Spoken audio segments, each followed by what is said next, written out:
नमस्कार, मैं हूं नेहा परिहार और आप देख रहे हैं GBN 24 न्यूज। आइए रुक करते हैं आज की मुख्य खबरों की ओर।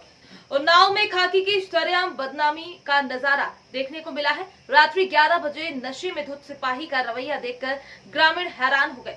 ऐसे चंद लोग खाकी को बदनाम करते हैं। ग्रामीणों ने पीड़िता महिला के साथ सिपाही को पकड़ा। नशे में धुत सिपाही ने कहा, पीड़ित महिला मेरी बहू है। उन्नाव के पूर्वा थाने में तैनात सिपाही बदन सिंह को ग्रामीणों ने धर दबोचा है। सूत्रों के अनुसार सिपाही नशे की हालत में बुरी तरह धुत है। पीड़ित महिला को लेकर विवाद हुआ। ग्रामीणों ने महिला के साथ होने की बात पूछी तो सिपाही बोला कि मेरी बहू है। वायरल वीडियो कोरारी थाना क्षेत्र के अंचलगंज का है। कोकराज थाना क्षेत्र के नगरपालिका परिषद भरवारी में थाना प्रभारी कोकराज प्रदीप राय ने नगर में कोरोना संक्रमण के सरकार की गाइडलाइन का व्यापारियों द्वारा पालन कराने के लिए पुलिस फोर्स के साथ नगर का भ्रमण किया। व्यापारी की दुकान खुली होने पर दुकानदारों के खिलाफ मुकदमा दर्ज करने का भरवारी पुलिस चौकी प्रभारी को आदेश दिया गया था। साथ ही दुकान के बाहर खड़ी कई मोटरसाइकिल, स्कूटी गाड़ी में लदवाकर पुलिस चौकी भिजवाया गया। कोकराज थाना प्रभारी की इस कार्यवाही से भरवारी बाजार में दहशत का माहौल है। घर सूना पाकर 4 युवकों ने नाबालिग लड़की से छेड़खानी की। उसके बाद बेटी को न्याय दिलाने के लिए बुजुर्ग पिता अमरण अनशन पर बैठ गया।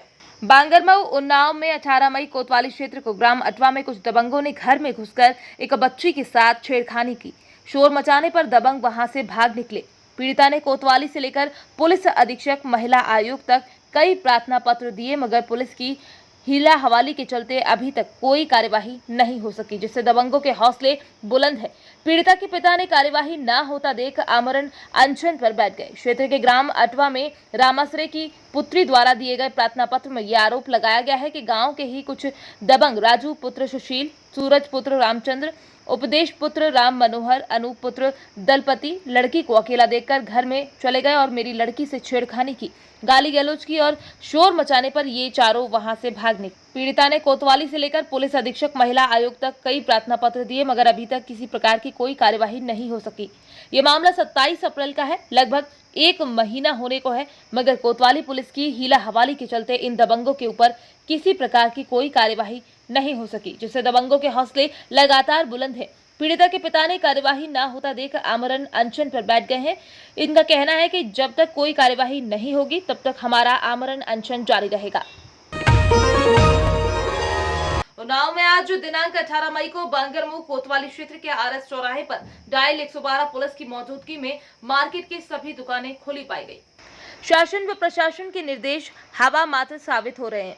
एक तरफ पुलिस आम जनता के साथ बर्ताव गलत करती है, वहीं व्यापारियों व दुकानदारों, होटलों के शटर खुल जाने को लेकर तरह तरह के सवाल पुलिस प्रशासन पर उठ रहे हैं। पुलिस की मौजूदगी में जमकर मार्केट में भीड़ दिखी। दुकानों के शटर खुले रहे, यानी कोरोना महामारी का मात्र असर सिर्फ गरीब, लाचार, बेबस लोगों पर आजमाया जाता है। परेशानी में निकले हुए व्यक्ति का 5000 रुपए का चालान काटने में सक्षम दिखी पुलिस।